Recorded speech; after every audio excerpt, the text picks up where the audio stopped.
Ladies and gentlemen, there are now 4 sunspots on the sun. Can you feel it? I can. This energy is intense. And in the last 2.5 days, we've had 1, 2, 3, 4, 5, 6, 7, 8, 9, 10, 11. I guess I could have counted that one. 12 C-class solar flares.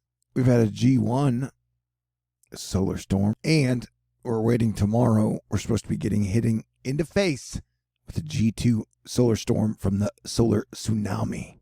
But for being 4 years away from the solar maximum, 4 sunspots to me is incredibly, extremely impressive. What a crazy world we live in. I just wanted to say that because it's like the world that we know gets wilder every single day. And it was like up until 9/11, I felt like I had the world figured out. But now it gets more confusing every single day. How about some news you can use? Well, if you're in Nevada or Arizona, southwestern winds gusting 40 to 50 miles an hour can be expected across parts of southeastern California, southern Nevada, and northwest Arizona late this morning through this evening. I'm talking about strong winds in hot places. What else am I talking about?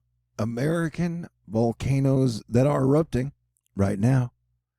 We're looking at a volcano that's very hard to pronounce in Alaska, and that is above the lower 48. And yeah, it's pumping out smoke as we speak. Georgia and Alabama are on the lookout for tornadoes today, and Radar Omega might have spotted one about an hour ago. And Dada Boo is letting us know that unofficial hurricane season has officially started, because the first hurricane has showed up on the models on the Pacific side of Mexico and Costa Rica, which is fun to say. I mean, it has to start somewhere. It has to start sometime. What better place than here? What better time than now? And so, yeah, before you know it, hurricane season will be here. But yeah, it's blowy in all the wrong spots. Gusty winds blew through New Mexico and Texas on Friday, with the Charlotte, Texas, reporting over 80-mile-per-hour winds. And Texas got hit with some heavy hail as well. Hey, Northeast, Stephen Ickhart is letting you know you guys will probably be in for a soaking rain event moving in overnight. Maybe it's the fog that freaks me out. You know, because as your planetary defense commander, the one thing that freaks me out is fog. And I don't mean like if I was standing there in the fog, I'd be like screaming, going, "What's happening?" It always has a mystical element. So you got this fog around all these weather and heat advisories, plus the windiness. And then you got flood warnings down here, and we're looking out for it. They are on tornado watch in the yellow box, I think through the afternoon. How am I doing with my risk communication? After 8 years at THORnews and 7 years your planetary defense commander, I hope I'm above average. Okay, so we can see the one storm moving out on the East Coast, up and out, I should say. Then you get our next storm moving in, and it looks far too phallic for me on a Saturday morning. But you'll see the entire coast gets covered with a whole lot of rain, including almost all of California. And then there'll be a lot of snow blowing into the northern parts of the west. So that's fascinating. So you get one storm, and then here comes the next storm. Why don't we look at the GFS together? Now, you and I are looking at the GFS model runs together. I hadn't watched it before, so technically you and I are watching it together. It is my guesstimation, estimate, and calculation that it's going to be getting stormier. So now we're watching it. This is the storm now as it moves out, and then your next storm moving in through the west.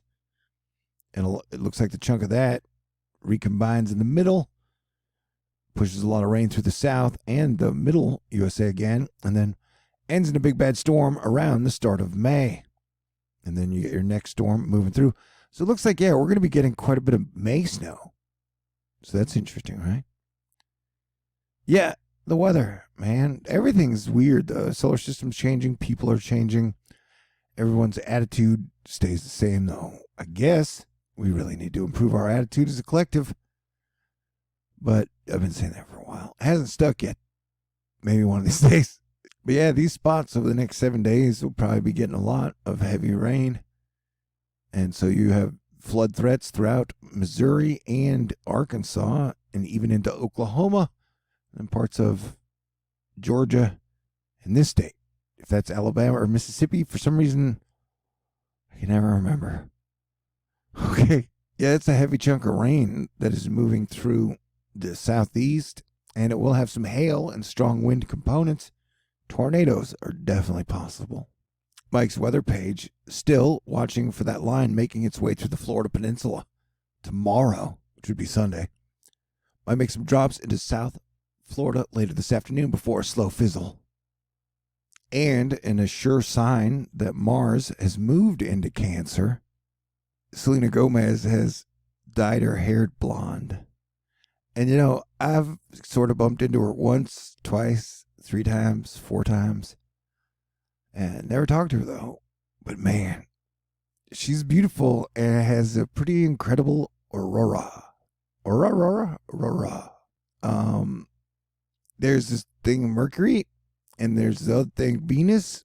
And tomorrow, right after right after sunset, we should start to see Venus rising and Mercury rising. Hopefully, if we were lucky.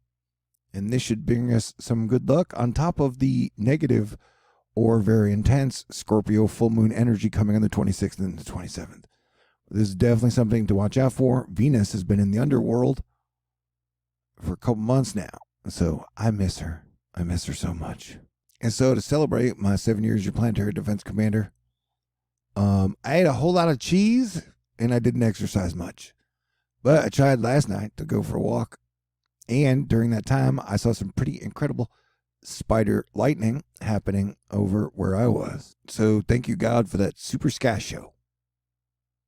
And thank you, Asteroid Fight Club, for all your love, help, support, prayers, being cool, funny jokes, whatever you have done over the last 7 years and 8 years at THORnews. It's definitely been a wild ride. Here's a tornado yesterday from Lockett, Texas, right next to a hurricane. Wait, rainbow. Okay. How are you now?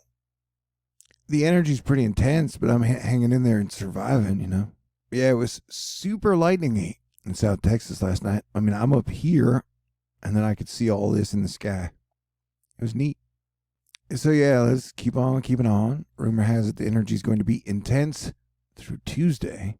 So do your best to stay sane, stay calm, and stay cool. And I will do the same. And you can't get a rainbow without some rain and sunshine. And we'll keep checking things. This is what we do. And you have a happy Jatter Day. Okay? Sweet. Super cool. All the time. And yeah, there's going to be danger in the air. Oh, hell. Okay. This guy passed a billionaire on the freeway this morning. Get it? Because he's got all that lumber. Yeah, lumber has gone super duper exponential over the last few months. Yeah, man. These are crazy days indeed. Here's your tornado warnings. Oh, yeah, I did want to point out this guy, Scott Galloway, wrote an article, No Mercy, No Malice, on the 3 kind of unclear threats we face. And I might do a video on the whole article. But for now, I just want to mention the crypto versus the US dollar. I thought this paragraph was pretty incredible. It is fashionable in crypto communities to celebrate the potential impact on the US dollar hegemony. Meaning like they want to get rid of or destroy or replace the dollar, the cryptocurrency communities. This is short-sighted, libertarian-esque screed whose loudest barkers are often the greatest beneficiaries of our economy and who are using their influence to drive history's greatest pump and dump. Crypto offers great possibility, but not all of those possibilities are good for the commonwealth. And that's just weird that we turned over our space program to Elon Musk, and now Elon Musk is one of the people who wants to undermine the US dollar with cryptocurrencies. And the US dollar is what like supports everything in our country. So I don't know, man. And so like I said, the crypto versus dollar war is definitely one of the most interesting wars out there. Anywho, try and enjoy every single moment that you can. I don't know, so it's like patriot in the streets, crypto freak in the sheets.